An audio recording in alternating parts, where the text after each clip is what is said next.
Hello student. तो हम लोग यहाँ पे C U T U G mathematics का कुछ इम्पोर्टेंट क्वेश्चन डिस्कस करने वाले हैं। अगर आप सी यू टी के थ्रू अच्छे कॉलेज से अपना बैचलर डिग्री करना चाहते हैं तो यहाँ पे आपके लिए ये चैनल बहुत ही बेस्ट होने वाला है, क्योंकि मैं यहाँ पे आपको आई आई टी जेई की भी तैयारी कराता हूँ। तो यहाँ पे मैं आपको सी यू टी यू जी का भी तैयारी कराता हूँ, स्पेशली फॉर मैथमेटिक्स। तो यहाँ पे आपके सामने जो पहला क्वेश्चन है वो क्या है कि let A and B two non zero square matrix and A B and B A both are defined. तो ए बी बी ए ये दोनों मल्टीप्लाई किया गया है। इट मीन्स यहाँ पे चारों ऑप्शन दिया है, तो चारों ऑप्शन में कौन सा सही है हम लोग को यहाँ पे ये चीज़ बताना है। ठीक है, तो यहाँ पे हम लोग सबसे पहले स्क्वायर मैट्रिक्स क्या होता है थोड़ा सा इसके बारे में जानकारी ले लेते हैं। तो आपने अगर पढ़ा होगा, आपका कॉन्सेप्ट क्लियर होगा, तो क्वेश्चन बहुत आसान है, कोई टफ चीज़ नहीं है। स्क्वायर मैट्रिक्स होता है कि मान लो कि कोई मैट्रिक्स ए है जिसके अंदर के एलिमेंट ए आई जे टाइप के हैं मान लो, तो इसका ऑर्डर m क्रॉस n है। तो यहाँ पे जो नंबर ऑफ रोज होता है m and number of column आपस में बराबर होता है। तो यहाँ से ये मैट्रिक्स ए का जो ऑर्डर होगा ए आई जे, ये क्या हो जाएगा, m की जगह पे n रख दो तो n क्रॉस n टाइप का हो जाएगा। मतलब इस स्क्वायर मैट्रिक्स के ऑर्डर सेम सेम होते हैं, number of rose number of column आपस में क्या होते हैं, बराबर। तो ऐसे यहाँ पे जो आपके सामने बच्चों ए बी दिया है, तो मान लो कि ए कोई मैट्रिक्स बी है, बी कोई मैट्रिक्स है। तो जैसे यहाँ पे मैट्रिक्स जो ए है यानी कि ए आई जे टाइप एलिमेंट है, तो इसका भी ऑर्डर आपका एन क्रॉस एन होगा। एन जो आपका बी है, मतलब मान लो बी आई जे टाइप, इसका भी ऑर्डर आपका एन क्रॉस एन टाइप होगा। तो ए और बी का जो मल्टीप्लाई कराओगे तो कोई ना कोई आंसर आएगा सी टाइप का, है ना।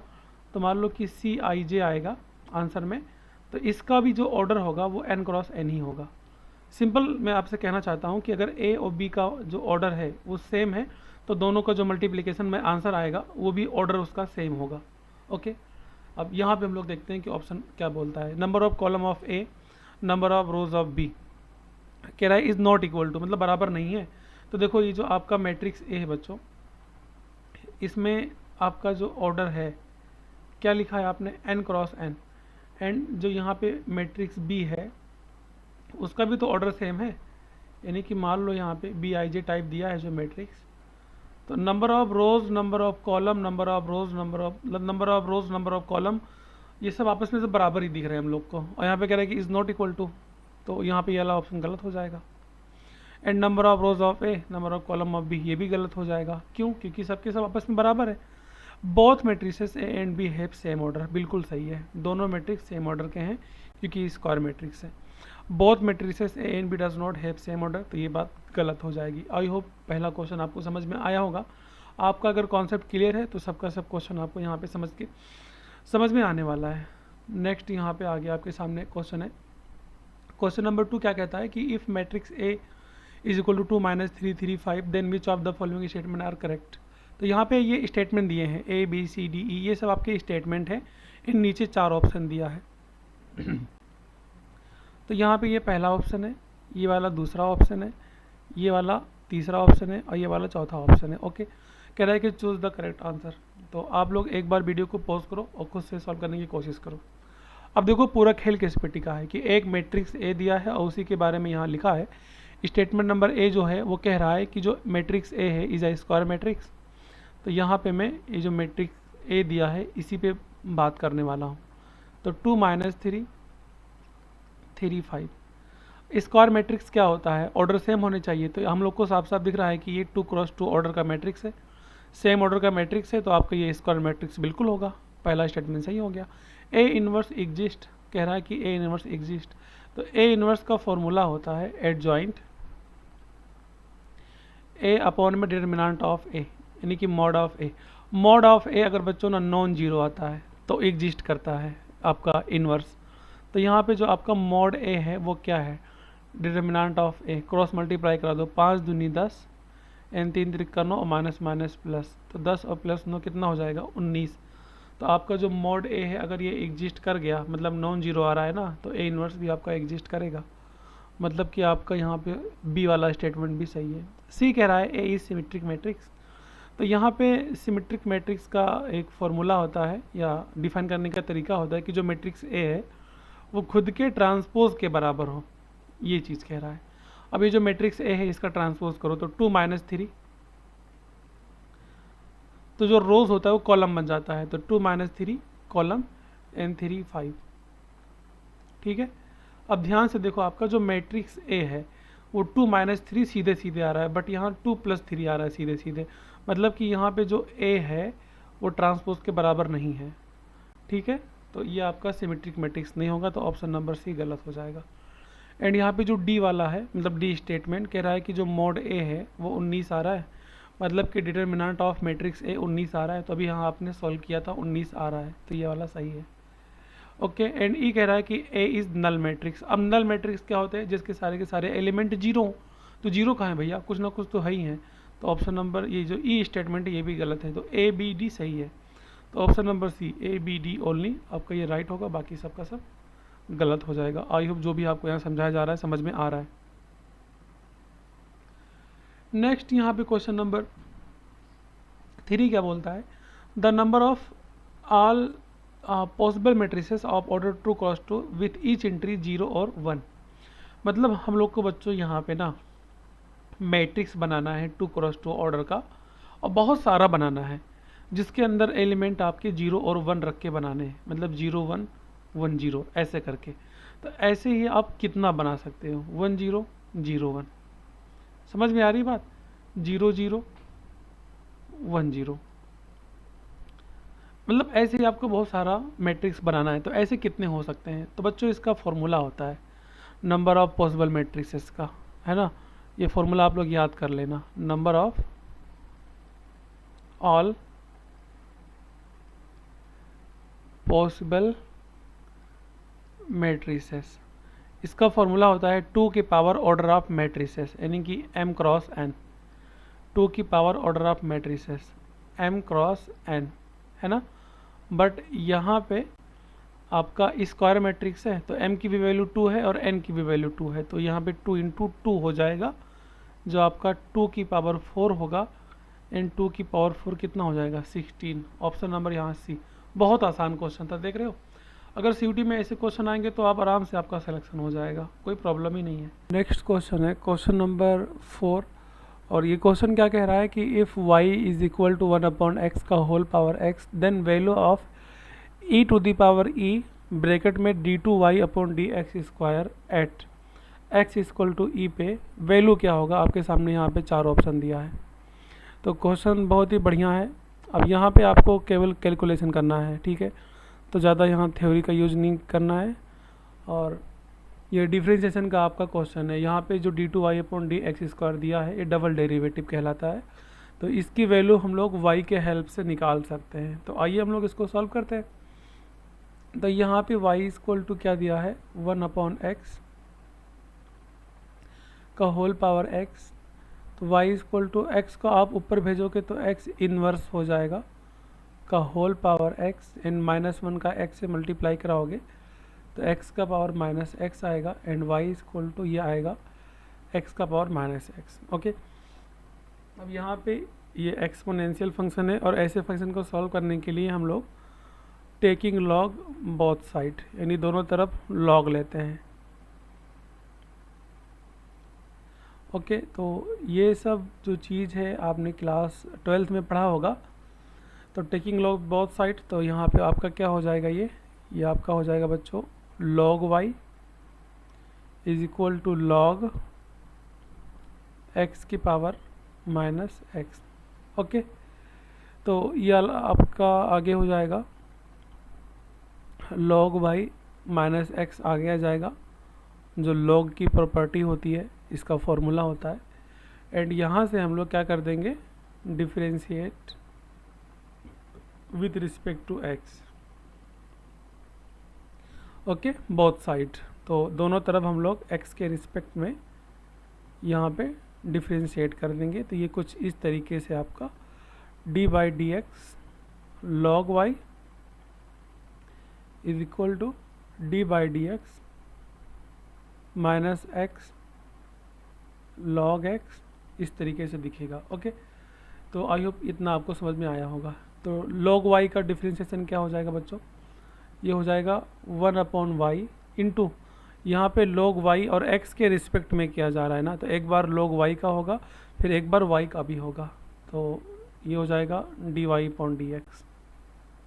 ओके, एंड यहाँ पे यहाँ पे दो फंक्शन दिख रहा है x और log x, तो x को u मान लो, log x को v मान लो। u इंटू वी का जो फॉर्मूला होता है, यानी एक को रोकते हैं दूसरे का डिफ्रेंसिएशन, तो यहाँ पे हम लोग माइनस x को रोकेंगे, d by d x log x, और प्लस यहाँ पे आपको log x को रोकना है, and d by d x minus x. Okay, तो आगे अब ध्यान से देखना, 1 upon y d y by d x minus x into log x का डिफ्रेंसिएशन 1 अपॉन एक्स, एंड यहाँ प्लस माइनस माइनस हो जाएगा, एंड लॉग एक्स तो ऐसे ही बचा रहेगा, एंड इंटू एक्स का क्या हो जाएगा, 1 हो जाएगा ना, तो x से x तो कट जाएगा आपका, और y इधर है, डिवाइड उधर मल्टीप्लाई में हो जाएगा, तो यहाँ से आपका d y by d x equal to आ जाएगा y into minus 1 minus log x. Okay, तो फाइनली यहाँ आप माइनस को कॉमन ले लेना, तो ये बचेगा minus y 1 plus log x, d y by d x की वैल्यू हो गई। आई होप ये बात आपको समझ में आई होगी। तो अब यहाँ पे हम लोग अगेन हम लोग क्या करते हैं, डिफरेंशिएट करेंगे इसको, है ना, काम करो इसको, रेडी रहने दो। तो अगेन जैसे हम लोग को d two y upon d x square की वैल्यू चाहिए, तो जैसे यहाँ आपने जो भी निकाला है d y by d x की value minus y 1 plus log x, तो हम लोग इसको एक बार फिर से differentiate with respect to x करते हैं। तो जो हम लोग दोबारा करेंगे तो ये हो जाएगा d two y by d x square and d upon d x minus y 1 plus log x. अब देखो यहाँ पे y आपका u का काम करेगा, ये इतना आपका u का काम करेगा, इतना आपका v का काम करेगा, तो u इंटू वी का फॉर्मूला यहाँ भी हम लोग लगाएंगे, है ना। तो ये वाला आपका क्या हो जाएगा, माइनस वाई को रोको, तो d upon d x 1 plus log x. देख रहे हो, मतलब एकदम आपको स्टेप वाइज चीज़ों को समझाया जा रहा है, बताया जा रहा है। एंड आपने y को रोका था, अब यहाँ पे आप 1 प्लस लॉग एक्स को रोको, तो d by d x minus y, तो यहाँ से बच्चों आपका हो जाएगा माइनस वाई, 1 का 0 हो जाएगा, लॉग एक्स का डिफ्रेंसिएशन 1 अपॉन एक्स हो जाएगा, तो ये हो जाएगा आपका 1 अपॉन एक्स, एंड ये माइनस प्लस माइनस हो जाएगा, ये 1 प्लस लॉग एक्स ऐसे ही रहेगा, एंड ये आपका बच्चों हो जाएगा d y upon d x. तो ये y अपॉन एक्स इतना सारा चीज़ आपको दिख रहा है। देखो d y upon d x की जो वैल्यू है, ये ऊपर वाली क्या है, minus y 1 plus log x d y upon d x की जगह पे रख देंगे, ठीक है। तो आई होप ये बातें आपको जो भी यहाँ पे बताई जा रही हैं, की जा रही हैं, वो समझ में आ रही होंगी। तो यहाँ से आपका बच्चों जो finally d two y upon d x square की वैल्यू होगी, ये वाला माइनस वाई अपॉन एक्स हो जाएगा, एंड यहाँ पे और क्या लिखा है, और यहाँ पे minus 1 plus log x and d y upon d x की जगह पे ये पूरी जो वैल्यू आपको यहाँ दिख रही है ना, क्या है बच्चों, ये माइनस वाई 1 प्लस लॉग, देखो यहाँ पे दिखेगा नहीं, तो मैं ना इसका कलर चेंज कर देता हूँ, 1 प्लस लॉग एक्स, है ना, ये चीज़।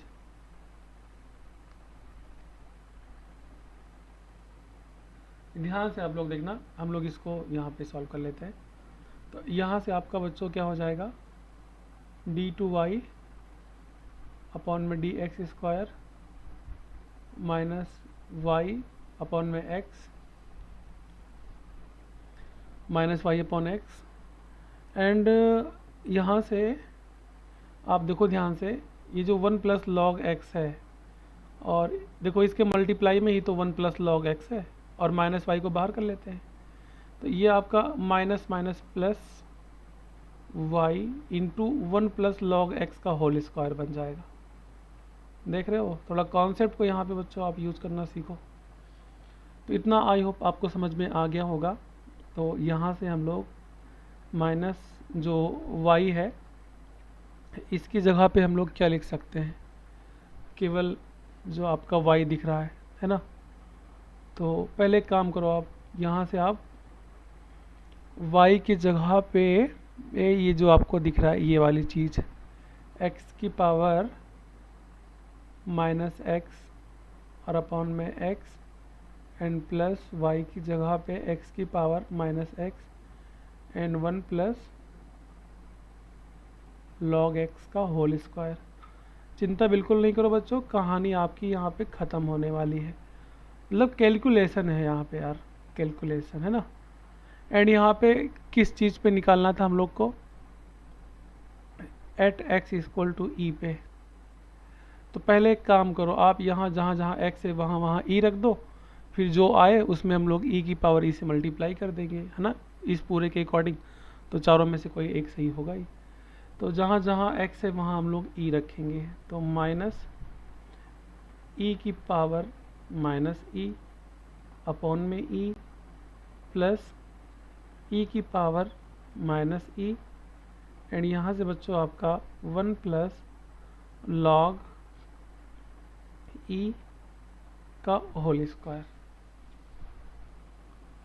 तो यहाँ पे आगे बच्चों आप ध्यान से देखना, e की पावर माइनस e की पावर माइनस e एंड यहाँ log e, तो log e की वैल्यू 1 होती है ना, तो ये आपका बचेगा e की पावर माइनस ई बटे में e प्लस e की power minus E and log e की वैल्यू 1 होती है, तो 1 प्लस 1 हो जाएगा 2, है ना। तो ये हो जाएगा 2 का स्क्वायर। तो यहाँ से हम लोग को माइनस ई की पावर माइनस ई अपॉन ई और प्लस ये हो जाएगा 4 ई की पावर माइनस ई। ओके, तो यहाँ पे e की पावर माइनस ई को कॉमन ले लो, तो अंदर बचेगा माइनस 1 अपॉन ई प्लस 4। अब ध्यान से आप लोग देखो, क्वेश्चन में गिवन नहीं था कि e की पावर e पहले से गिवन था, तो हम लोग इस पूरे वैल्यू में हम लोग e की पावर e से मल्टीप्लाई भी करेंगे ना। तो यहाँ पे आप e की पावर e मल्टीप्लाइड बाई ये पूरी वैल्यू यानी e की पावर माइनस ई और अपॉन में 4 को पहले लिख दो, यानी कि 4 माइनस 1 अपॉन ई। अब e की पावर e प्लस में है, e की पावर e माइनस में, ये दोनों ही कट जाएगा तो 1 बचेगा। तो फाइनली यहाँ से आपका जो आंसर आएगा बच्चों वो आएगा 4 माइनस 1 अपॉन ई। अब ये एक कैलकुलेशन है जो आपको लंबा या टफ लग सकता है, बट ये आपको करना ही पड़ेगा। ओके, तो आपके सामने यहाँ ऑप्शन नंबर बी जो है वो बिल्कुल राइट है और सही है।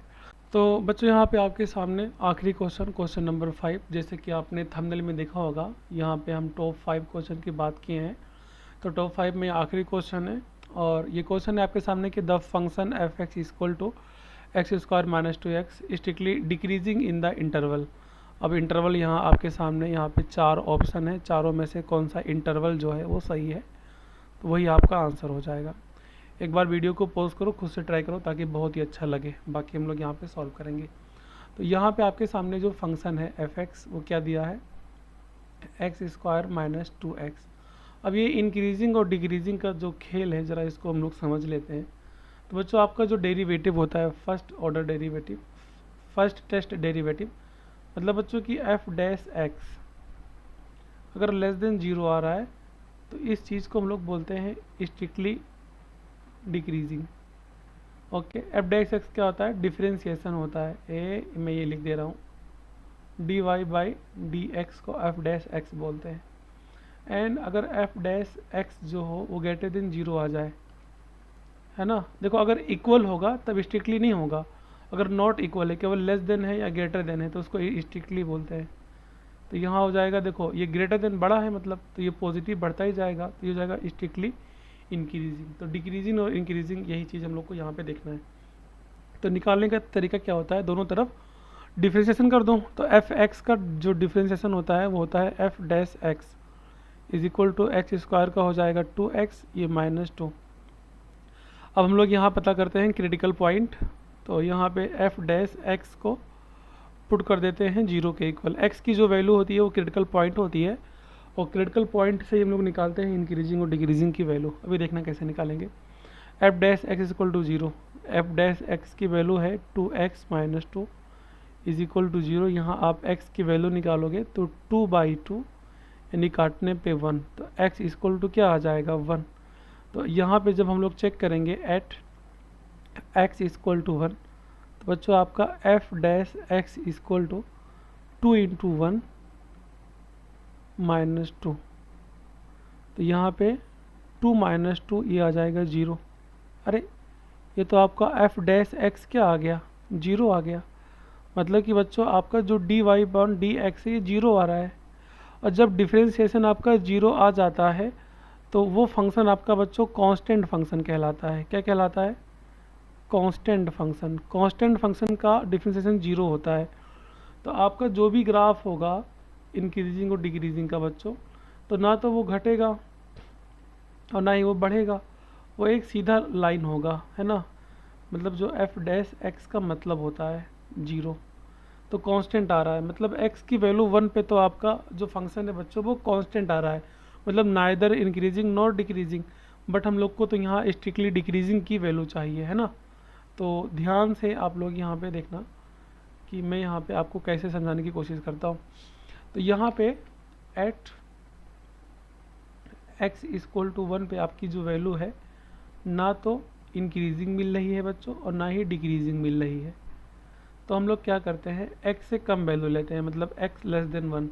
तो x लेस देन 1 मतलब आप क्या ले लोगे, बोलोगे सर मैं -1 ले लेता हूँ, ले लो -1। तो बच्चों यहाँ रखो आप, तो f dash x equal to यहाँ पे क्या गिवन है 2x माइनस 2, तो एफ डैश x की जगह पे -1, तो 2 इंटू -1 माइनस 2, तो बच्चों ये आ जाएगा -4। और -4 जो होता है लेस देन 0 होता है, मतलब कि जो डेरिवेटिव है एफ डैश एक्स बच्चों ये क्या आ रहा है, लेस देन 0 आ रहा है, जिसको हम लोग क्या बोलते हैं, स्ट्रिक्टली डिक्रीजिंग। क्या बोलते हैं, स्ट्रिक्टली डिक्रीजिंग, जो इसमें पूछ रहा था। तो अगर x की वैल्यू बच्चों यहाँ पे 1 से छोटी हो तभी आपका फंक्शन स्ट्रिक्टली डिक्रीजिंग होगा। तो x लेस देन 1 का इंटरवल आप कैसे बनाओगे, अब x की 1 से छोटी वैल्यू, तो 1 से जब नीचे जाओगे तो कहाँ पहुँचोगे, माइनस अनंत की तरफ जाओगे। तो बच्चों x की जो वैल्यू होगी वो माइनस इन्फिनिटी से लेके और 1 तक होगी। अब देखो यहाँ पे जो लेस देन का निशान होता है ये होता है ओपन ब्रैकेट, और लेस देन इक्वल का जो निशान होता है बच्चों ये होता है क्लोज ब्रैकेट। इंटरवल आप अगर पढ़े होंगे तो बहुत अच्छी बात है। और इनफाइनाइट की तरफ हमेशा आपका ओपन ब्रैकेट होता है। तो यहाँ पे ये वाला इंटरवल ऑप्शन नंबर सी की तरफ दिख रहा है, ये ख़त्म। आई होप ये सब आपको समझ में आया होगा बच्चों। अगर आप ऐसे ही टॉपिक, ऐसे ही बहुत सारे क्वेश्चन और अपना सिलेबस अच्छे तरीके से कवर करना चाहते हो तो मेरे इस चैनल को फॉलो कर लो। और मैंने रिलेशन एंड फंक्शन नाम का चैप्टर पूरा का पूरा कवर करवा दिया है, जिसमें मैंने IIT JEE और एडवांस लेवल का क्वेश्चन सॉल्व करवाया है। तो अगर आप CUT UG के अलावा IIT की भी तैयारी करना चाहते हैं तो ये चैनल आपके लिए बहुत ही बेस्ट होने वाला है। Thank you so much.